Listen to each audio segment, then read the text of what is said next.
That is what we're going to be understanding in the next session. How we can reclaim our entire life, all those parts of our life that are not under our control. See, understand this. Whatever part of your life you feel is not under your control, whether it is even natural calamities, whether it is accidents, disease, job related, relationship related, all of that you can reclaim your entire life through this one science of completion. Are we ready? Let's now listen to this reclaiming our life through completion.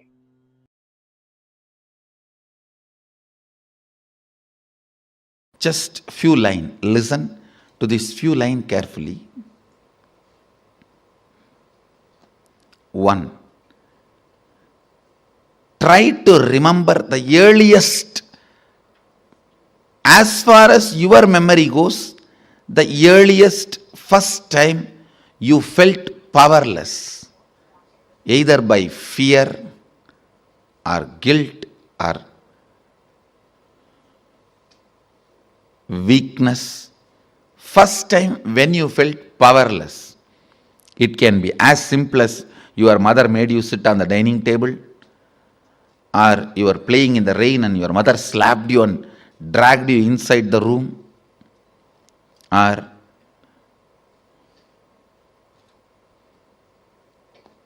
just a stone thrown by your friend or your brother has hit you. It can be as simple as this, or your sister snatching the ice cream. Now usually sisters don't snatch, only brothers snatch. No, I have seen. Sister is the best relationship. I grew up in large family. Sister is the best relationship. It can be as simple as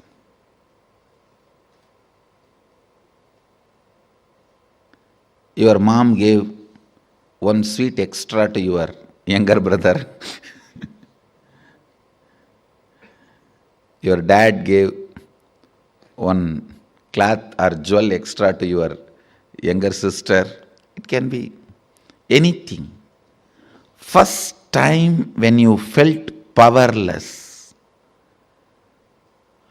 what was your inner image? Means, what did you tell about you to you?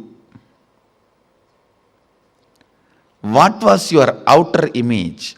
How you showed you to others? How you reacted to that situation?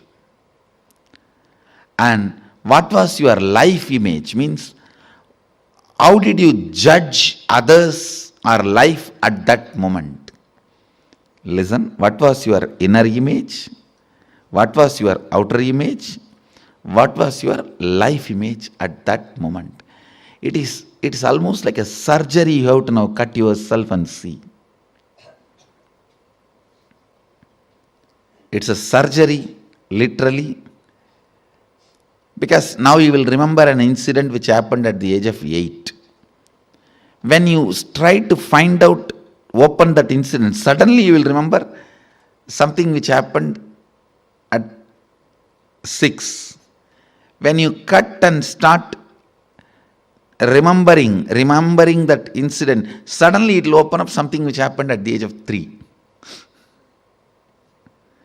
Earliest memory.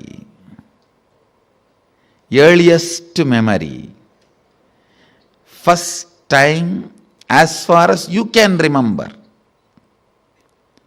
when you became powerless.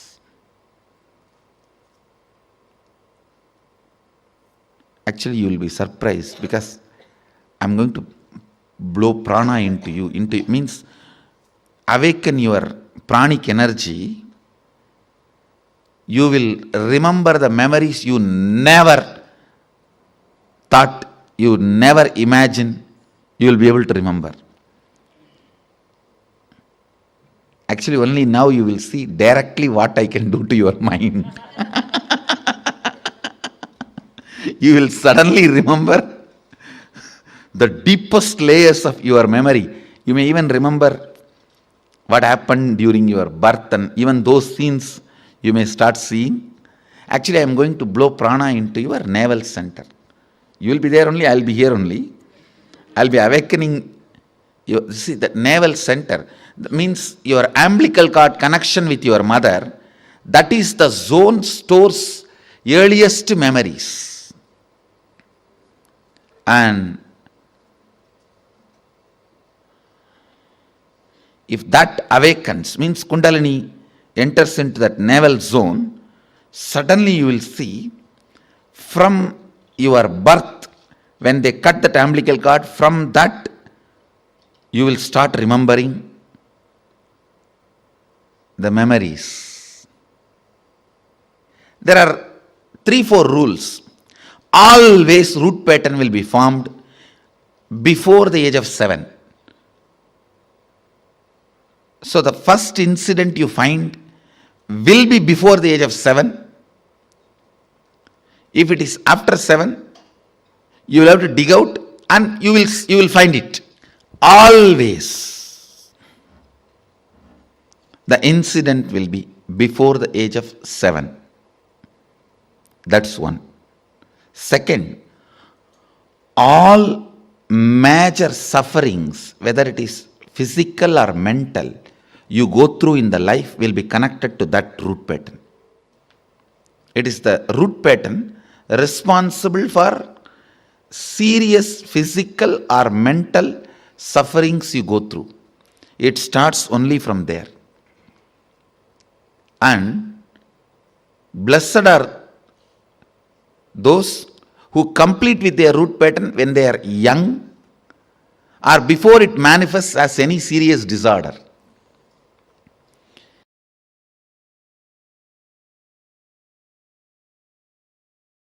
Completion is literally you reclaiming you into your life. I can go on and on. I tell you, the only gap between you and the Vedic tradition, you see in the Vedic tradition we tell like this hundreds of stories where Mahadeva himself came and gave a witness. He himself came and taught lessons. In Vedic tradition we tell so many stories. Surely our masters are not liars and they are not the people with the superstitions. Surely our masters are the people very logical, scientific, never spreading superstition, superstitious things.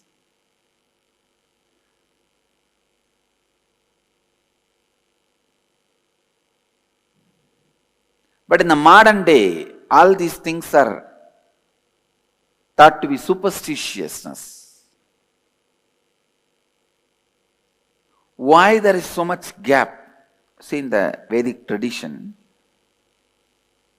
if somebody curses, it happens. An ordinary housewife, Savitri, is able to stop the sun.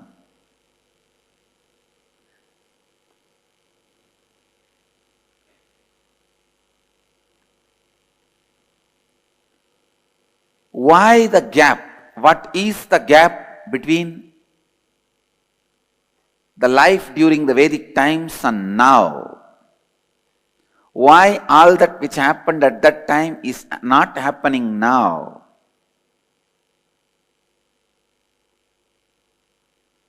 Jnanasambandar gave life to the dead just like that. Why? It is literally impossible now.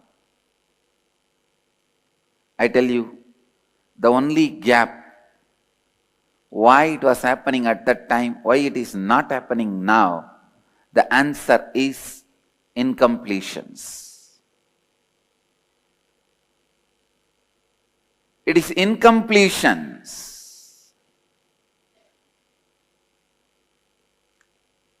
When you complete everything, what you read in the Vedic tradition becomes reality, can be reality. I tell you, completion is the bridge to reach Vedic tradition, to reach the extraordinary powers, to experience extraordinary happenings in your life. Completion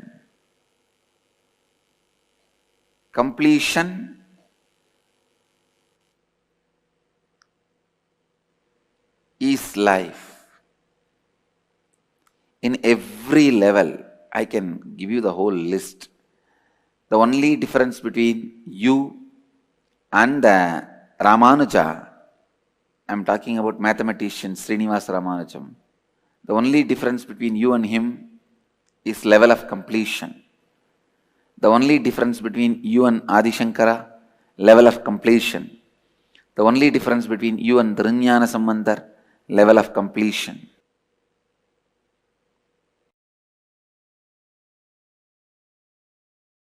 Sit. I'm giving you the precise instruction from Mahadeva's definitions. Sit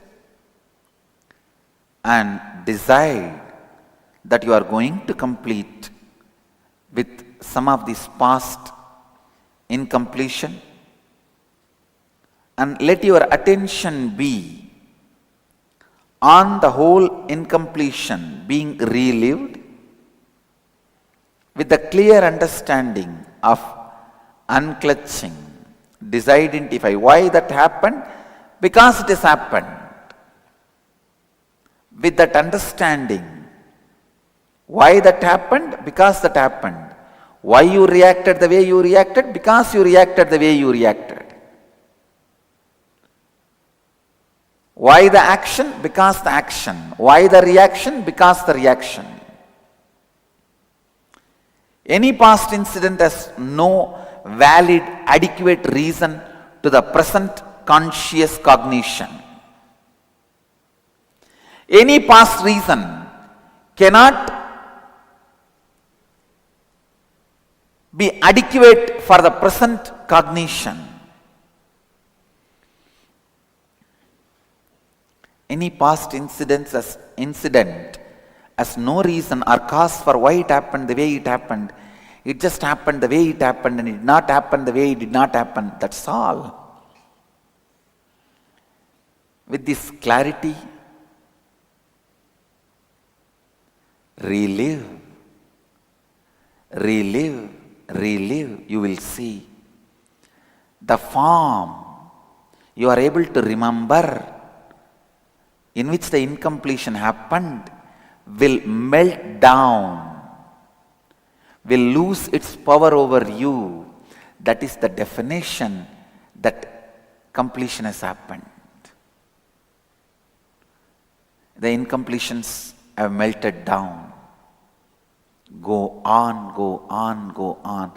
Other than the form you are having this moment, you should not be able to remember any form of the past. Then you become formless.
Very beautifully, Swamiji explained to us about how we should reclaim our life through completion. Swamiji explained the power of what completion can do for us in our inner space. How many of you are learning about completion for the very first time here? For how many of you, it's like, wow, completion is just so beautiful. What are the clicks that each of you got about completion? Can all of you please share? Come on, can I request all the participants to come and sit in front of the camera? Ma Chetna says me. Okay, good. Nityananda Ma Priyadarshini Chakravarti, nice to see you. Ma's Joyce, Nityanandam.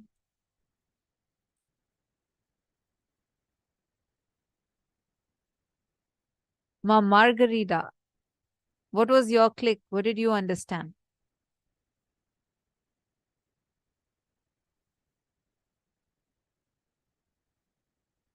I see Ma Joyce sitting and intensely listening.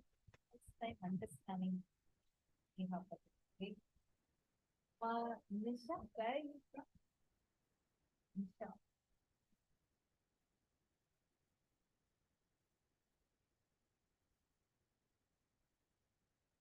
Ma Sneha Patel, don't worry about online education. See, what you are getting is like a good, right? What you need, need, they just focus for years together. We are getting it just the one single tap, the one name is the. We just need to work on fine-tuning our connection more and more. And also, Ma, when you're manifesting powers, right? It's not like it's a process. Many times, for like she was saying, 40 years people do penance to be able to have a glimpse of third eye. Here, even you being able to see colors, read people's minds, even you knowing that you have a possibility to manifest itself is the biggest boon. You just need to fine tune, and this is just the day 2 of the program. Constantly practice the science. And the best news for you is it's a science, means it's tested, time tested, and foolproofed. So this is a science that will work for you. You just need to keep applying these truths again and again, practice the science of completion. You will start manifesting. This completion science that Swamiji just explained, right? I was watching an interview of Sir Jackie Chan. It's very, very famous celebrity. So the interviewer asks him, she asks, like, how do you feel, right? Like you are such a popular star and you have achieved the best status, like literally starting from the youngest kid to an adult knows about you, such a great star. And how do you feel fulfilled? Like you have achieved what everybody dreams of. How do you feel about it?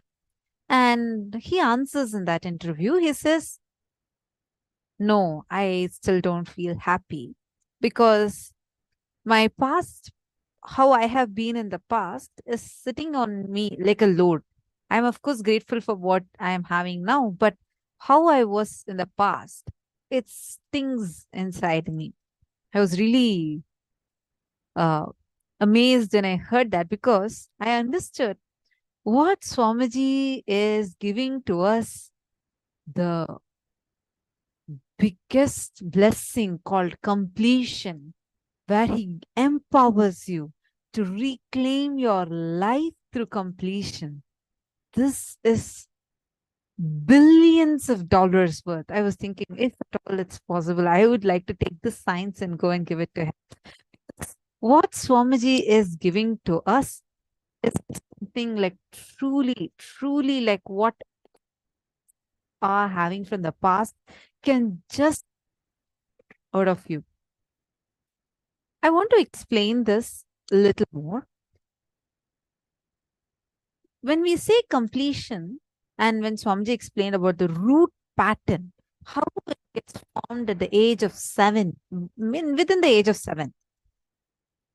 That incident, it's like, just imagine and see, Like, for example, I'm just taking an example of Ma Joyce. Let's say her root pattern is somewhere in the age of 5 or 6. Maybe some incompletion she got when her brother is trying to take away the candy from her. But now she may be 20 or 30, but still that 4-year-old Joyce is sitting inside her and suffocating her. Are you all understanding? It is such a huge struggle that all of us are facing without even knowing that we are still stuck so many years, a few decades old. I was having a very strong pattern. Like, I'll have this asthma problem, like severe asthma. I won't even be able to go to cold places, or like even if the weather changes a little bit, I used to get immediately affected with asthma, like wheezing, severe wheezing. And I used to be allergic to so many types of foods. I used to not be able to eat even things like grapes or any such fruits. I used to be allergic to them. I used to not be able to eat majority of foods. And that will in turn make me feel even more incomplete with this was my thing when I was a young kid. From my age of 3, I used to have severe wheezing. And when I came and joined Gurukul, so actually I met Swamiji, and the day I met Swamiji, I joined Gurukul. So I didn't really know who Swamiji was. I didn't know about completion, integrity, or authenticity. None of these I knew. I directly joined Gurukul. So everything that I learned was only after joining Gurukul. So those of you who are new, Gurukul is the school that Swamiji himself runs. And like literally, I shouldn't even say it's a school, because it's a literally living with Guru as a whole, you're as a part of his own family, and your education, everything is taken care completely. Education is completely given for free, international education. So more on that later, but like just to share with all of you, when I joined Gurukul, the first thing I got to know is you should wake up early in the morning and about 4:30, and you should shower, and you should have this cold water shower. And that's how your day starts. Like, you should go for yoga and then you'll have this cold water shower. I was like, oh my God, will I be able to do this? I mean, cold water shower, okay. Will my body be able to handle this? So I didn't tell anyone first. 3 days I tried. The 4th day I got severe wheezing. Severe wheezing. I couldn't breathe. And like, I'm not able to inhale a little bit. Immediately they gave me the nebulizer and gave me the medicines that I need to take. They asked me why I didn't tell them, and they could have arranged for warm water. One of the mentors were asking. All kid next to me, she was a Gurukul kid, and her age was what, about 7 or 8 years old. I was 14 at that time. And she's like, hey, talk to your body. What do you think by sitting and wheezing? I was really shocked. And like, what are you asking? She said, did you ask your body from when on you are having this? I asked, what does that even mean? Talking to my body and asking when this wheezing started. She explained to me, she told me that, no, you should identify your root pattern. It is from your root pattern, this whole thing is coming. And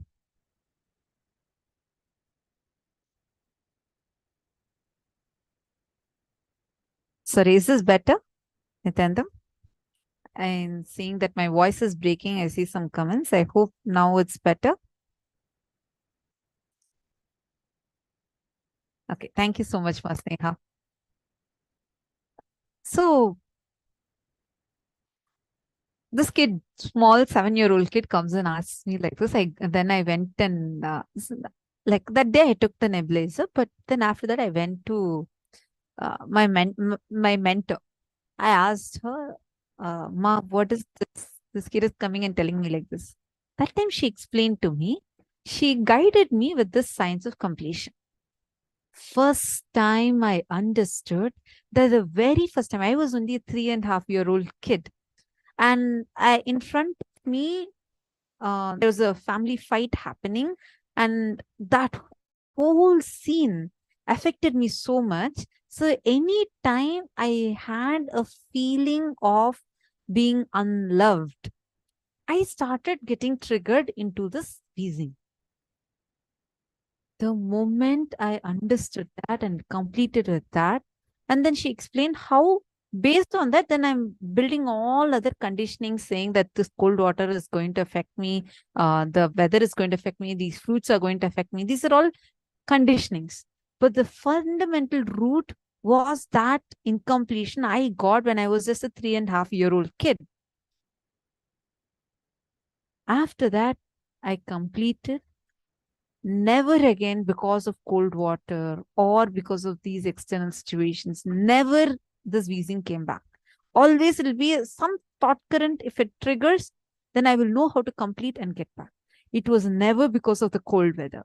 That cold weather and the thing and feeling unloved, and because of that, my body getting triggered, it just completely disappeared for the first time for like so long, with no wheezing and without a puff. Like from after that day, I never carried the puff anymore with me. It was not even a requirement before and all. Even for a few minutes, if I'm going walking and coming back, or I'm playing and then coming back, I had to have that puff. But after this completion, there was that whole dependency on this puff completely disappeared.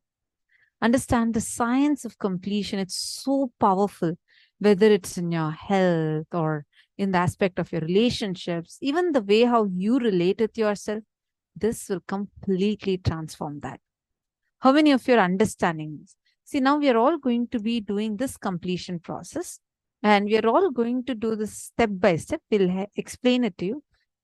And just dissect and understand your inner space, you will actually see right now so many patterns that you're actually struggling with to get yourself free from. You will simply start liberating yourself from that. Swamiji always gives us one analogy. How many of you have been to Indian temples, the Hindu temples in India?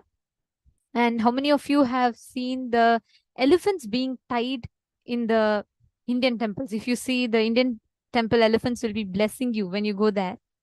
How many of you have noticed it? Or how many of you have been there? Could you all put in the chat?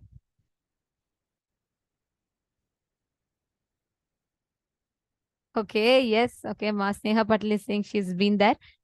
Others? How many of you have visited or seen it? Okay, Ma Jayanti has seen it. That's all. Only so many people?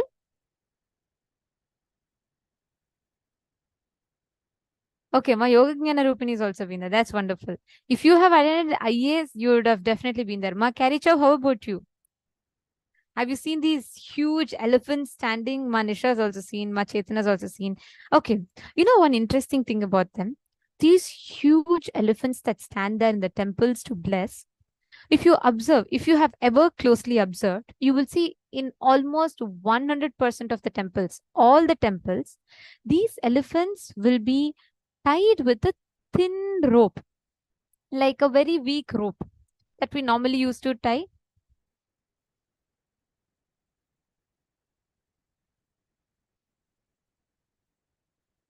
Sorry for that technical glitch.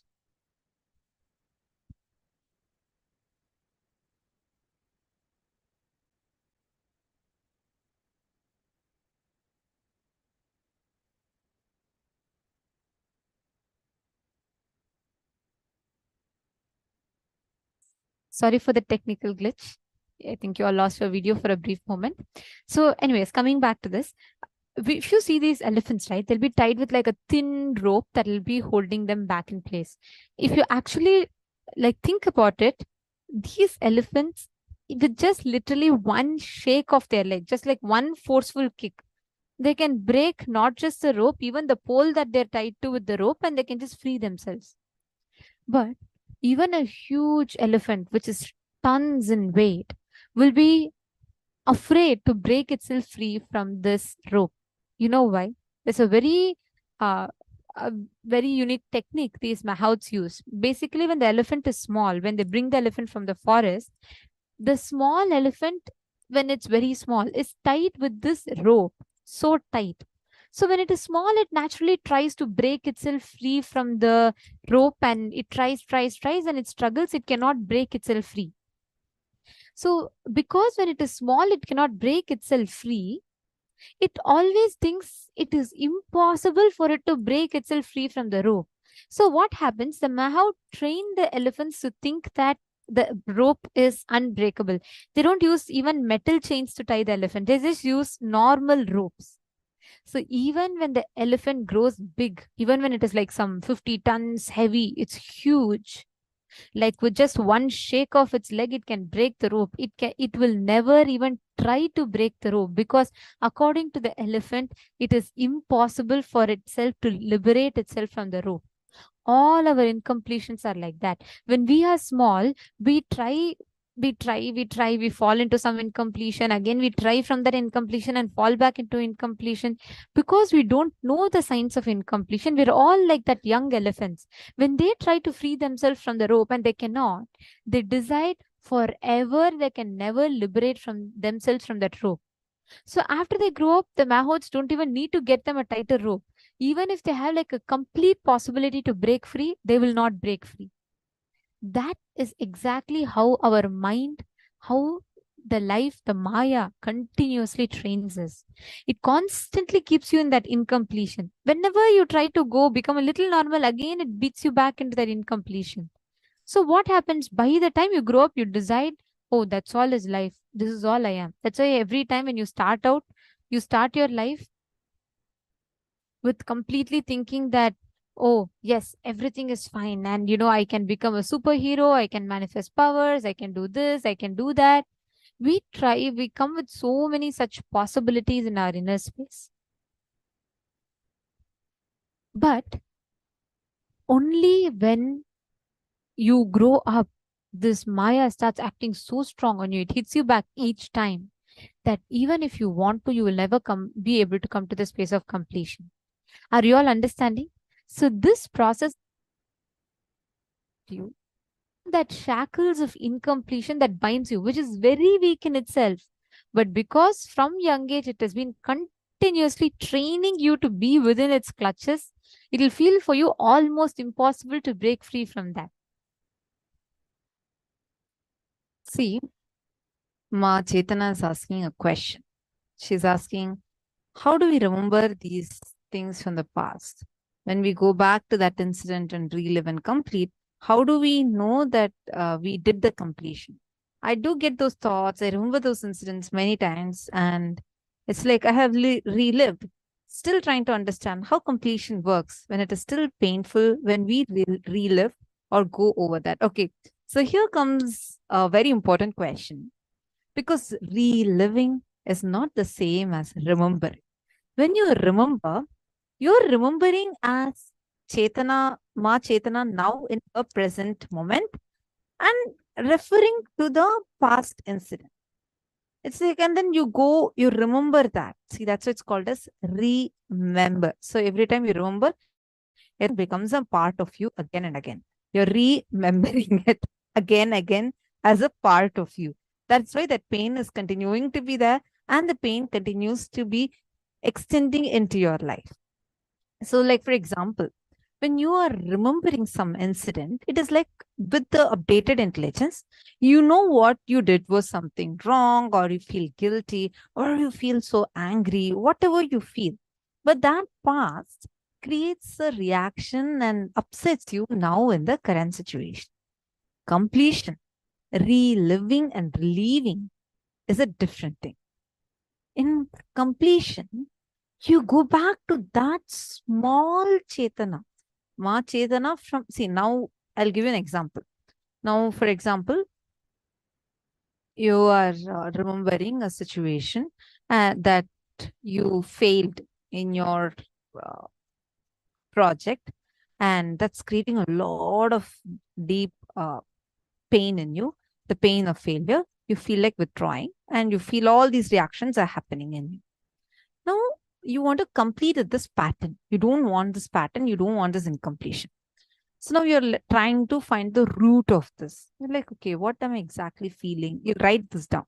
See, this will not happen just when you think. You need to write it down, okay? So now you're going to start writing down. Why am I feeling this? When all have I seen this kind of reaction happening in me? Okay, I remember when I was 10-year-old and I was standing like this here in this particular place, this is the same thing happened. So you're going to write the entire incident 5 times. When you write it in detail, going back to the 10-year-old Chetana, not the Chetana that's there right now, with her upgraded thinking, with her, for you, that 10-year-old situation might be silly.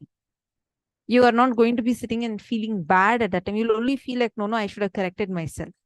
But when you go back to that 10-year-old from now, go back to the same situation. At that time, you felt pain. Go to that pain.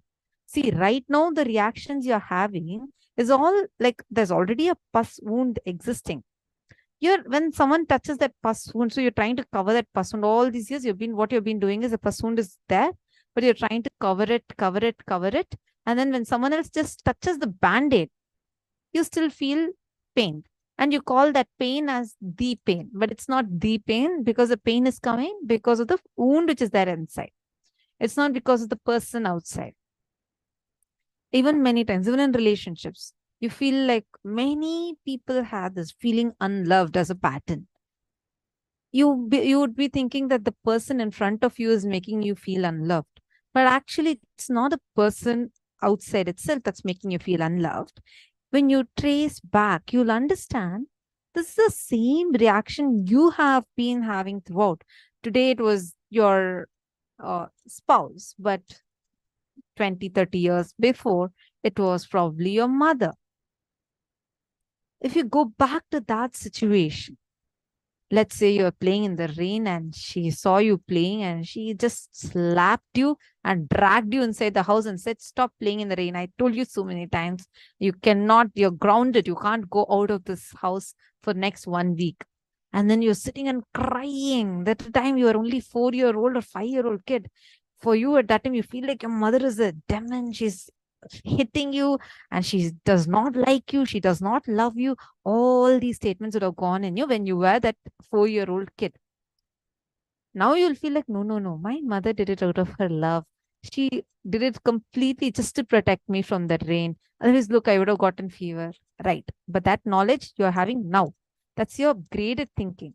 When you go back to that small Chetana who is just a 4-year-old kid and relive, go back to the same body. See yourself playing in the rain. Go back to that same situation. Suddenly your mother is coming and shouting at you. You're not listening. She's hitting you. The pain you're experiencing. Consciously, when you completely relive any emotion, it'll get relieved from you.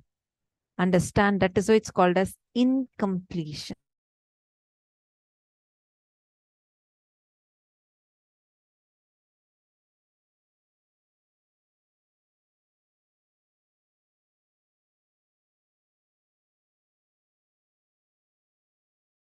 Back to the same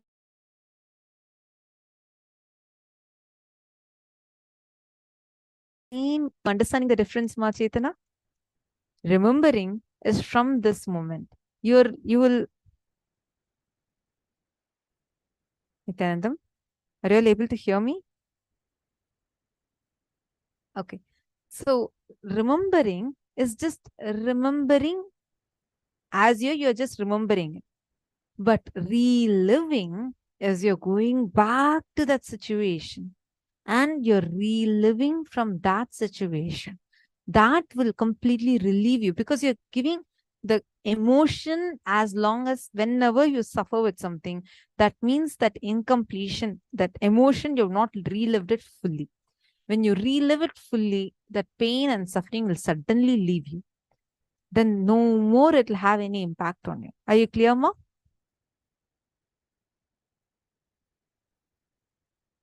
Are all of you understanding? Nithyananda, Diana, nice to see you. How many of you are getting this? Nithyananda, Deepika Patel.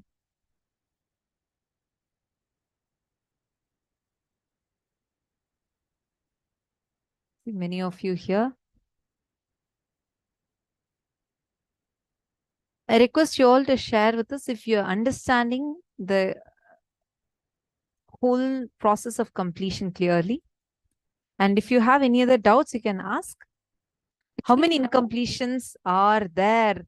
As much as you have. But yeah, every thought that again and again comes to you, anything in you which is otherwise that you are divine is an incompletion. Anything. Even if something tells you you're a human being, it's an incompletion. It's at different levels. Most importantly are our root patterns. The main patterns like anger, jealousy, fear, phobias, all of that are the main patterns we need to complete. It's like the root. So if the root is removed, then the whole tree is kind of just uprooted. So you don't need to worry about remembering so much. You just go back to some incident sitting in you as the pain pattern. Something when you remember which triggers pain in you. Just go back to that incident. Now let's all do that exercise. See, Mas Neha, you're asking, how do we identify that root pattern before 7? I don't remember anything of that age. Actually, this is a common thing that all of us think. But the truth is, all of us have that memory inside of us. Just with yourself. See any recurring pattern, the pattern that causes the most powerlessness in you. What's the pattern? Now, any past hangover that is sitting inside you and suffocating you, causing you powerlessness, is the incompletion. When that incompletion repeats again and again and again, over and over in a period of time, based on a particular situation or something, whatever the external reasons might be. But if you are having the same kind of reactions to it, like you withdraw or you cry, you break down, you feel that everybody hates you, you feel there are like certain same type of words, like a cliche words that keep running in you every single time. You first identify that and write that down. We'll explain the process now. Just go back to the earliest memory you have. You may not be remembering anything from your 4-year-old, but you would be remembering something, let's say, from your 20 years old. Write that and complete it. Suddenly, when you relive the second or third time, you'll suddenly remember something much when you were younger. Maybe you'll remember from your age of 10. Then when you go back and try reliving that, you will remember something much, much, much before that. You may have a question, okay, what if I don't remember the exact incident? Like, how will I know what color dress I was wearing? How will I know what I was telling at that time? I vaguely remember. I remember what my friends told me. I remember from what my mother told me, my sister told me. Even those things, however you remember, relive from that. You will suddenly start seeing the exact visual coming in you. Are all of us clear? Let's enter into the process.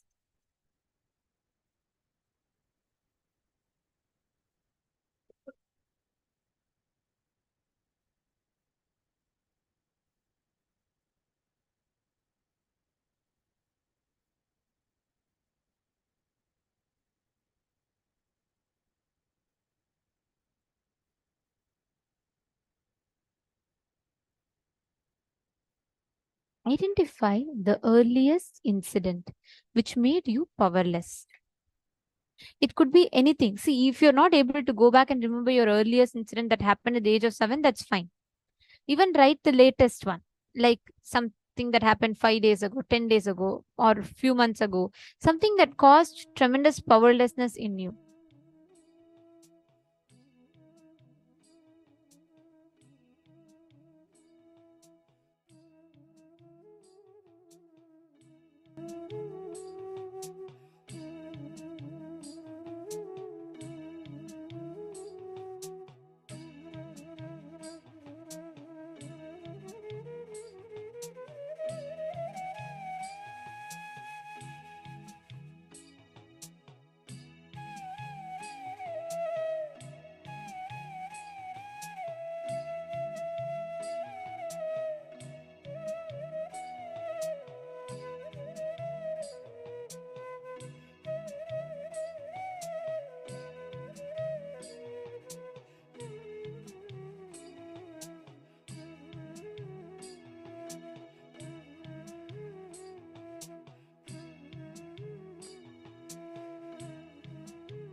relive, identify that earliest situation. Understand?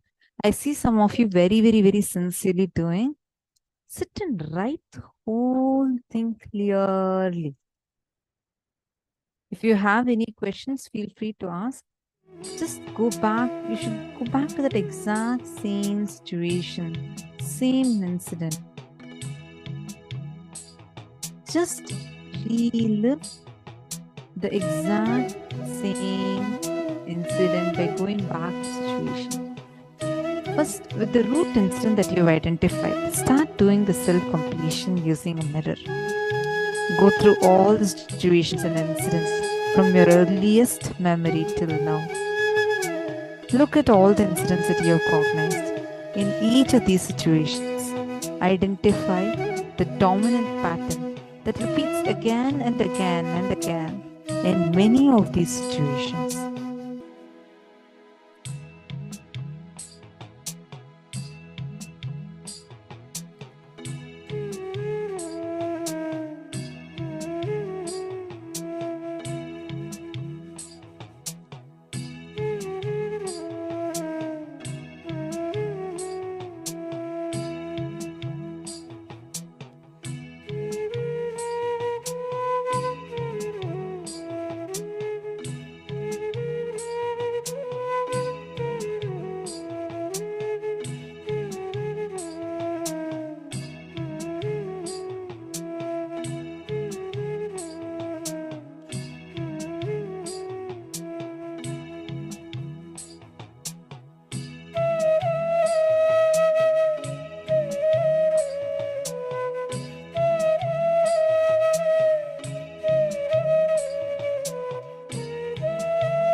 Completely focused, take a mirror, keep the mirror as close to your face as possible. Fix your eyes on the mirror. Do not be distracted by any of the other events or thoughts.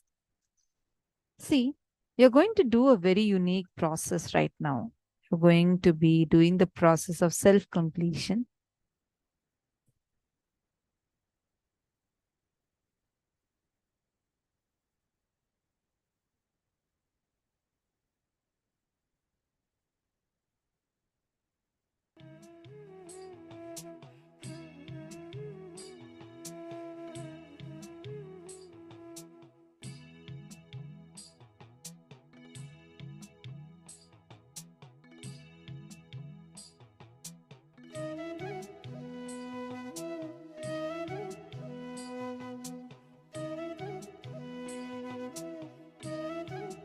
everyone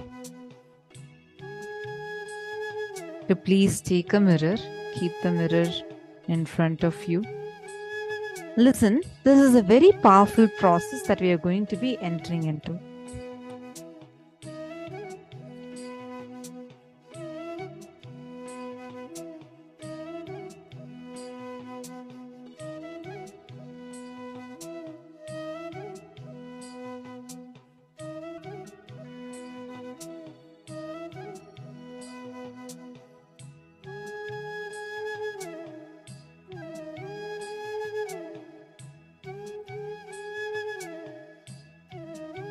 Mirror.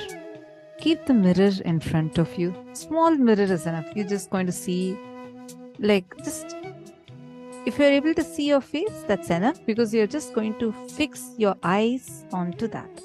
Yeah, I know today we have a lot of processes involving a mirror.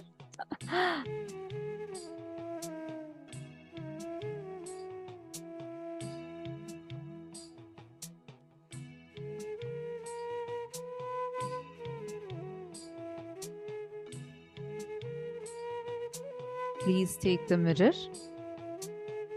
All of you I hope all of you are having the mirror with you.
Step by step of what exactly you need to be doing.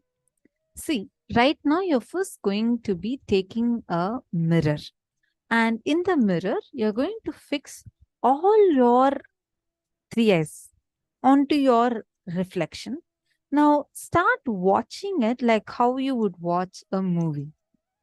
You're going to literally watch the entire incident that had happened, whatever you want to relive, on the mirror. Literally, it will start appearing on the mirror. You're going to watch it like how you watch in the television. You're going to watch it exactly like that. So sit and start doing the Swapurnatva Kriya, self-completion process right now. Please start.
we are going to be working on complete completion. Please understand, just by removing a tree completely, just by uprooting a tree, you cannot be safe that nothing else will grow in that place, or the tree won't happen again in that place. No. You need to understand a very important thing.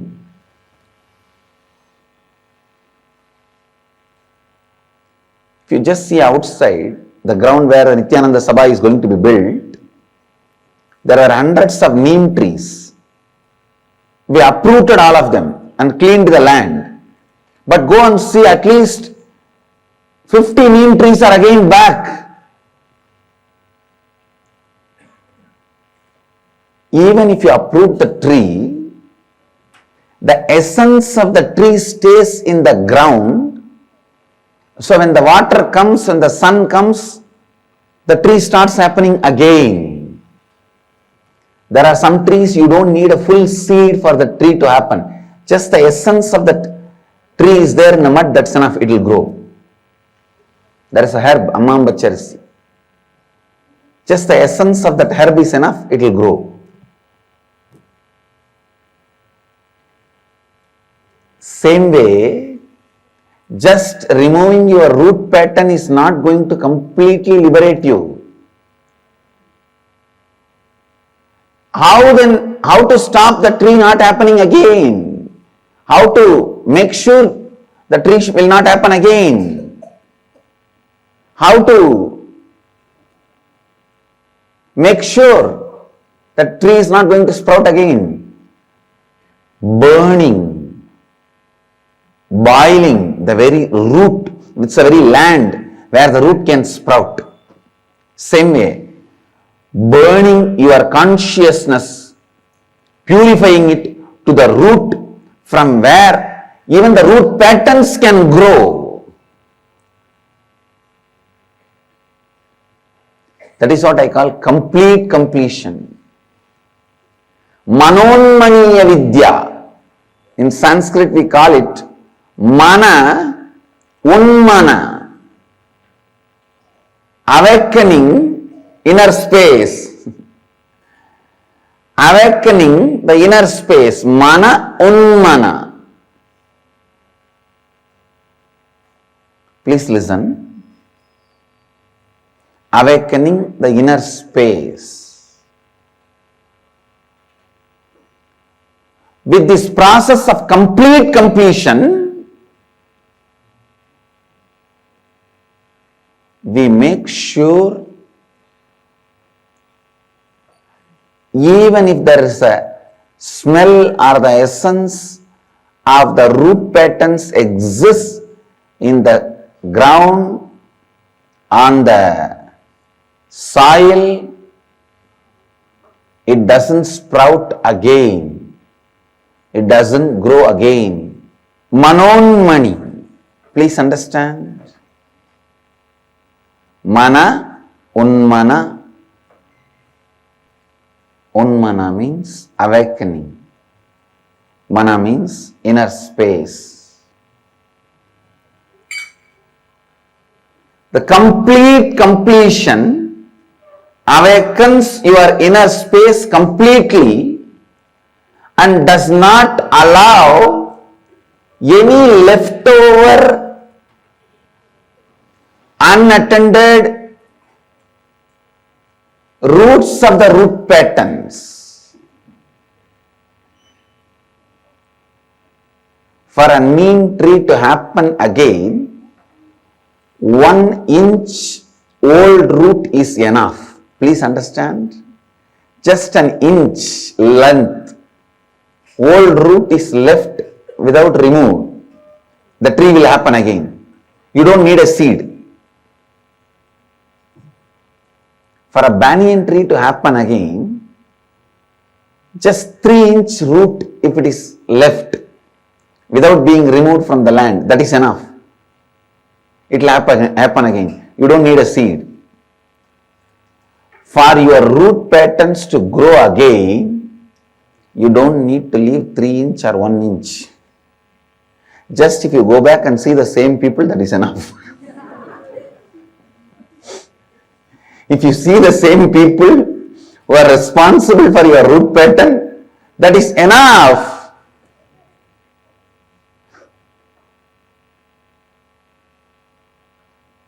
Understand?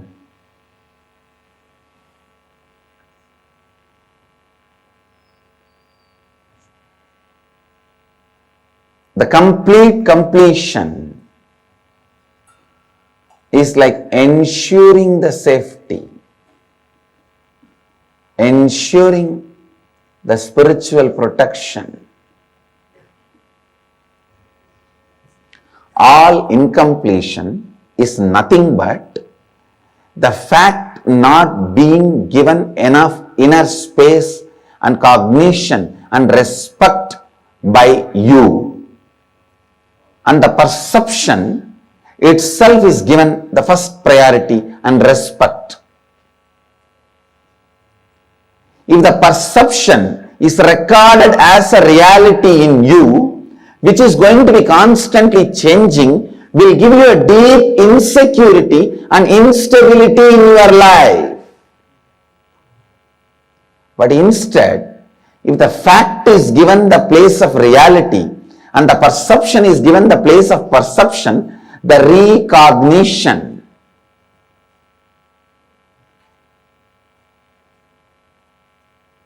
the change of perception will not lead to more and more incompletion. And the fact does not influence your decision, and perception influences your decision. I asked you to get five examples. The perception influencing you as a fact and forcing you to take decision, and fact influencing you as a perception and forcing you to take a decision. Every time when you do completion, every time when you are completing, you are moving from Purusha to Mahapurusha, Mahapurusha to Siddha Purusha. Manonmaniya happens in you. Mana Unmana happens in you.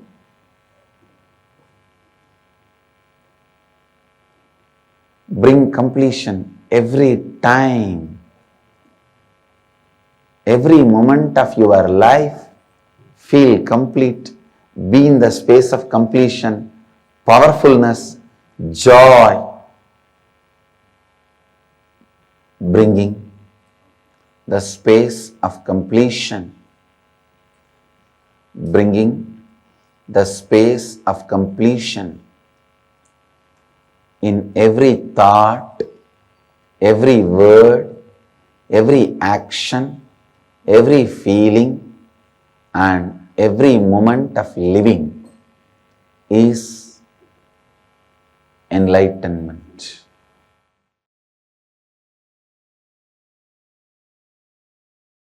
How both complement each other. Please understand. Ultimately, the complete completion happens when you don't even bother about complete completion.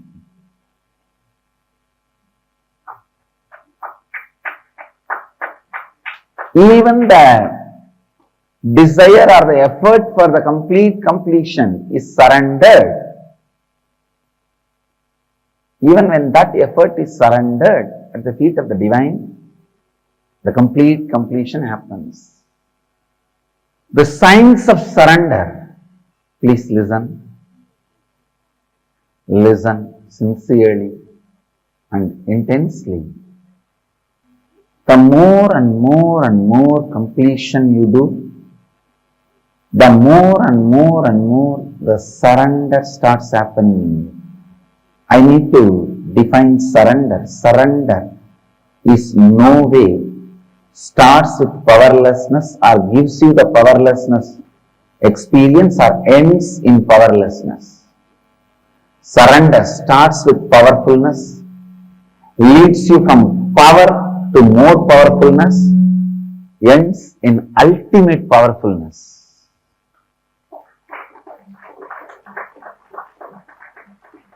Surrender is no way connected to powerlessness. Many times in your powerlessness, the giving up, you call it as surrender. No, giving up is not surrender. Giving up is not surrender. Listen, giving up is not surrender. A Shiva Bhakta will never give up on himself or others. Surrender doesn't come by powerlessness. It comes by tremendous powerfulness. The science of completion and the science of powerfulness both complement each other. The science of completion and science of powerfulness both complement each other. When you complete more and more, you become powerful. When you surrender more and more, you become powerful. More completion leads to more surrender leads to more completion. Completion is nothing but falling in love with your higher self. Decide to reside in the higher self. Surrender is nothing but falling in love with the embodiment of higher self, your Ishta Devata. Your Ishta is nothing but your higher self. Surrender should lead to more and more Ishta, not Kashta.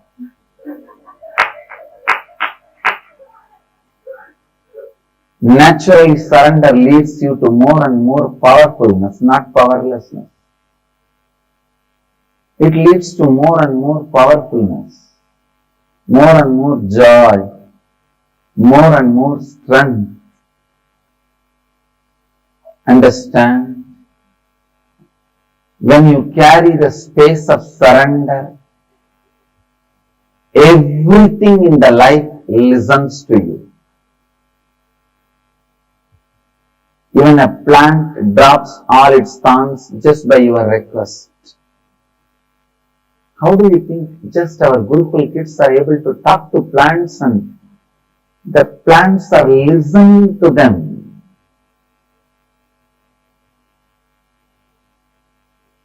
And they are dropping their thorns. Understand, it is not a myth or a story I am talking.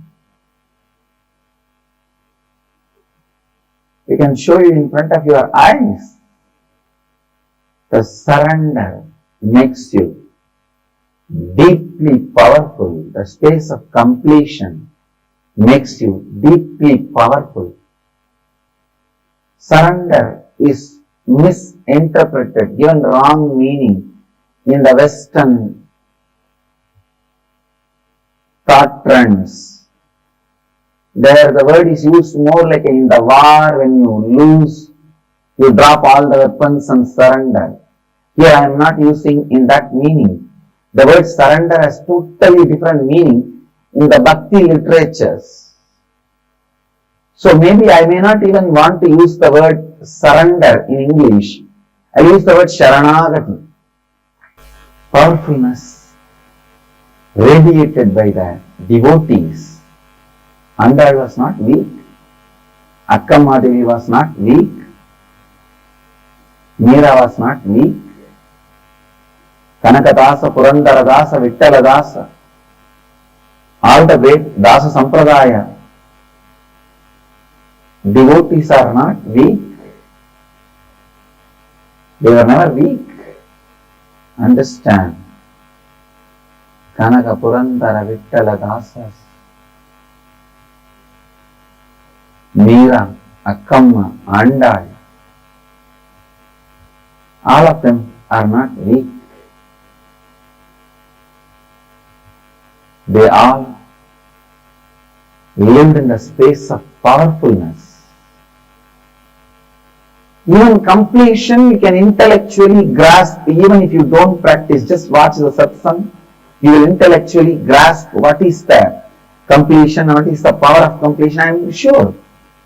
So the completion can be understood even if you listen intellectually, but the sharanagati is surrender. You need to see somebody experiencing and radiating it. You need to be around some great bhakta, devotee. Because it is such a beautiful experience. You need to see that radiating in the body language. Saranagati, surrender, can't be understood just by the intellectual. Intellectually, if you try to understand, it will only lead to that surrender happens during the war period. Only that meaning you will get it. It's not a powerlessness, kind of a giving up, a failure, drop out. But the Bhakta Sampradayas, the Bhakti traditions do not mean that kind of a surrender here. You become more and more powerful, more and more strong, more and more intelligent. The Bhakti Sampradaya, its definition of surrender is totally different. So understand, more and more practice of surrender leads to more and more experience of completion. More and more experience of completion leads to more and more practice of surrender. When the science of completion connects with the science of surrender, the space you create becomes reality. Because all your individual incompletions should be completed. When you are complete, your individual identity should be surrendered to the cosmos. Then cosmos functions through you. Individual identity is made out of bunch of incompletions.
Swamiji very beautifully revealed about how constant incompletions that we carry with ourselves, all the incompletions, the patterns, the perceptions that we carry inside of us, they constantly impact our present and affect, manifest as our default future.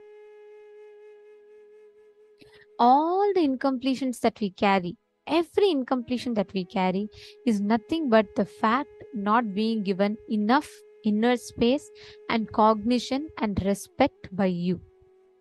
And the perception itself is given the first priority and respect.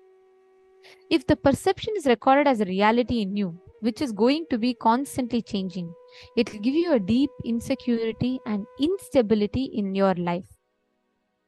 The perception that you carry, if that is constantly changing, it will give you a lot of instability and it will give you insecurity in your life.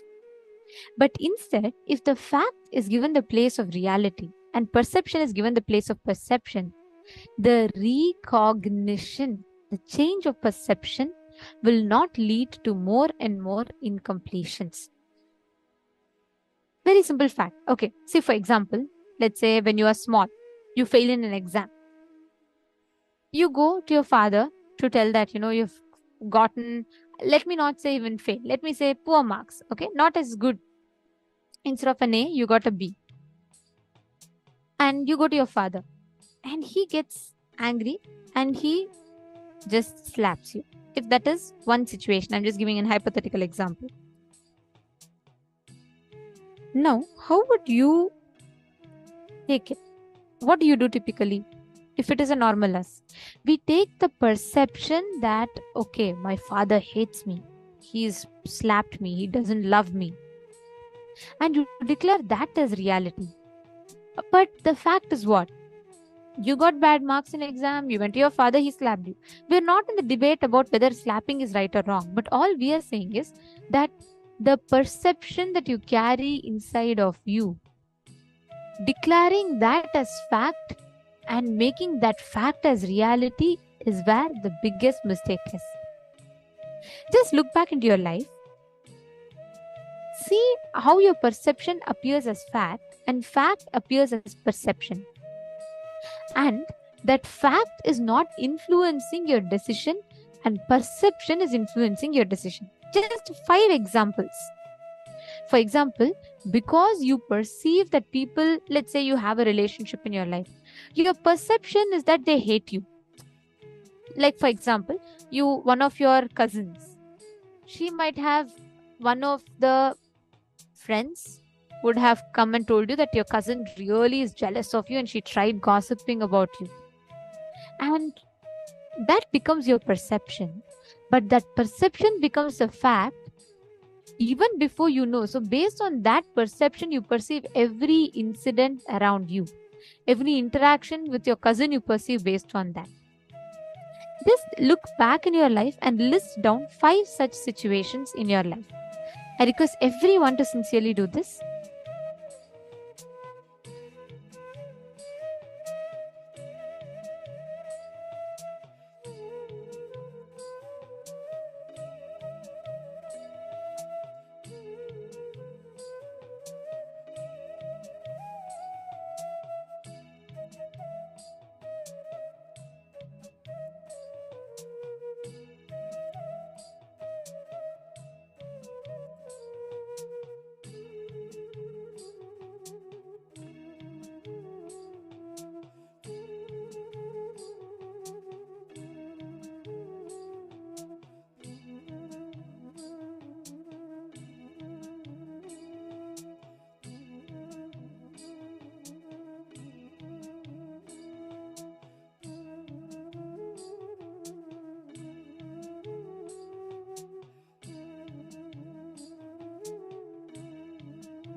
Write down at least 5 examples of this. Another example that you can have is you may feel the fear of cancer because the next guy who works next to you is smoking. The passive smoking cancer fear may be looking very possible for you. And the machine which directly you are working, even if you miss one moment, your hand will go away, that accident will be impossible for you. This example is to show about how the perception, the permutation combination of perceptions, permutation combination of the perceptions which we declare as facts. So write down at least 5 such examples where you declare the perception to be reality. Some perception someone told you that becomes the fact and becomes reality, whereas the fact will not even look close to reality for you. It will just seem like a perception for you.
this completion, when you realize how you make the perceptions that you carry as facts and reality, that becomes the very way you constantly function.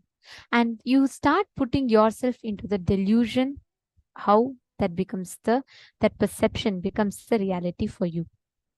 Now, in the same space, let us all enter into the power manifestation. See, even in power manifestation, right?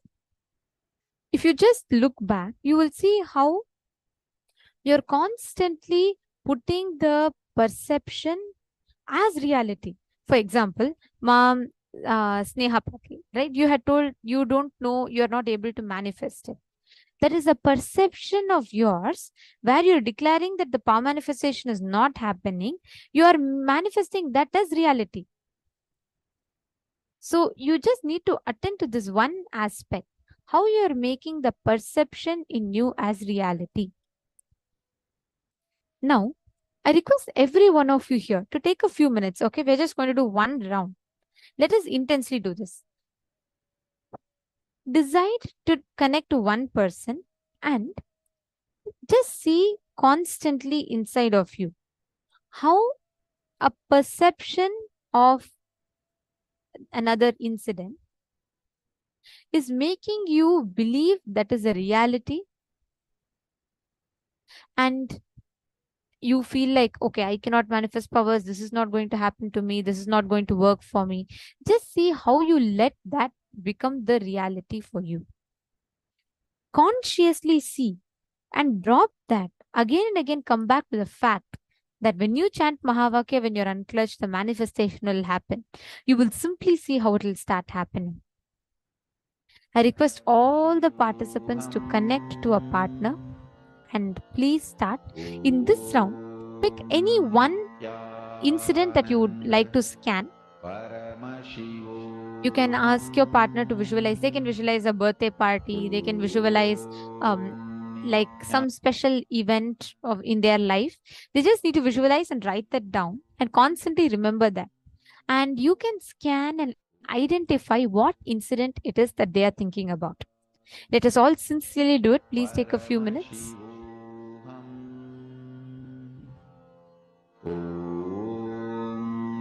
Nithyananda Paramashivoham. Om Nithyananda Paramashivoham. Om Nithyananda Paramashivoham. Om Nithyananda Paramashivoham.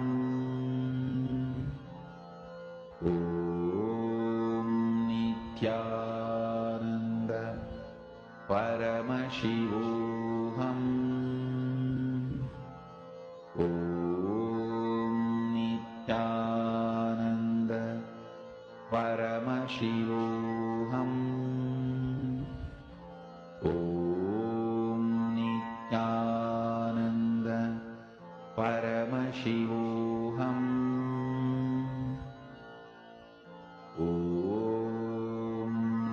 Nithyananda Paramashivoham. Om Nithyananda Paramashivoham.